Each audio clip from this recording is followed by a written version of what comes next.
We'll just go ahead and wait for that one. All right, hi, I'm Dusti Arab. Yeah, legit, I can't make this shit up. I'm an entrepreneur, a writer, and a mom of 2. And I'm also 24. And that's usually the kicker for most people. When I had my kids when I was 20, didn't have both of them. When I had my daughter when I was 20, the odds were stacked against me. I was that kid who was really smart and got married a month out of high school. And not long after, I found myself pregnant. I worked 2 jobs my entire pregnancy, and then during my 3rd trimester, I started college.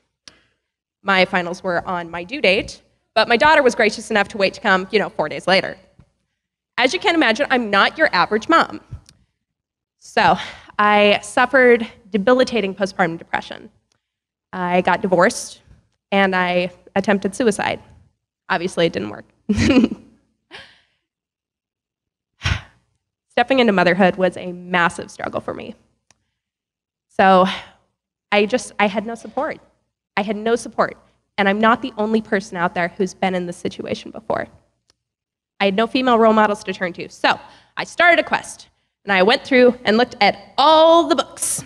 I was gonna read all the books to figure out what made an awesome mom. Of course, when all there is what to expect when you're expecting, you're not gonna learn much. It turned out that nothing that I read actually applied to me. So, instead of anything being helpful, everything just kind of started making things worse. It made it worse and worse and worse because everything affirmed that no matter what I did, because I wasn't a traditional mom, there was no way I was going to be a good mom, clearly. I didn't like the sound of that. So I started on a new quest to figure out what exactly it took to make a great mom. I started researching and interviewing the most amazing women that I could get to sit down with me.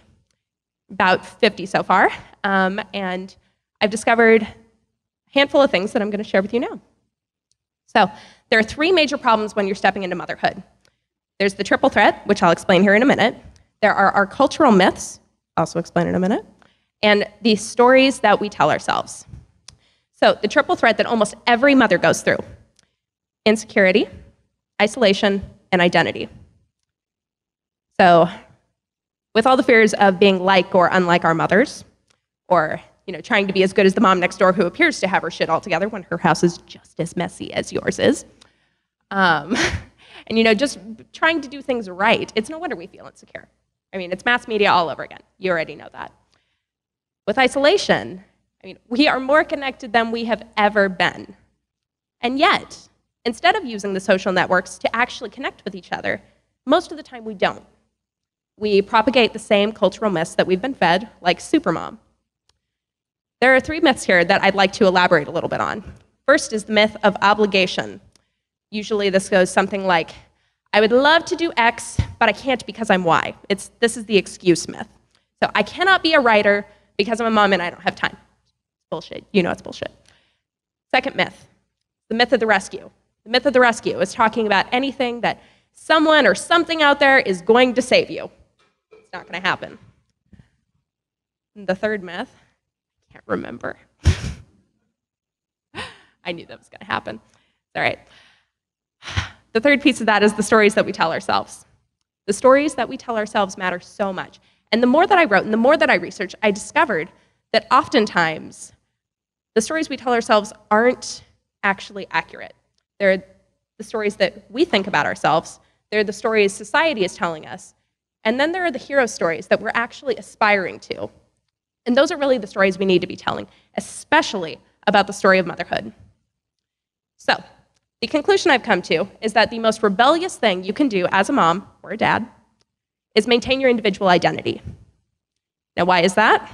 Well, I think it's pretty clear. If you can't stand in your own identity, how on earth are you going to help develop someone else's? So, what does it take to be a rebel mama or dad? 1, live outside the labels. I'm going to go all Fight Club on here for a second. You are not your khakis. You are not your venti vanilla half-calf latte. And you are certainly more than Aiden's mom. You have every right to have dreams and priorities outside of your children. Number 2, define your values. They're not going to be the same as anyone else's, but knowing them is going to help you be able to make decisions much, much more deliberately. And this is crucial. 3, you have to share your story. Share your story because it empowers you and it empowers the people around you. Let's see how many slides I got here. Okay. Number 4, pursue your truth. I don't care if it's gardening, travel, whatever, do it. Because you have one limited finite life. How are you going to spend it? Thank you.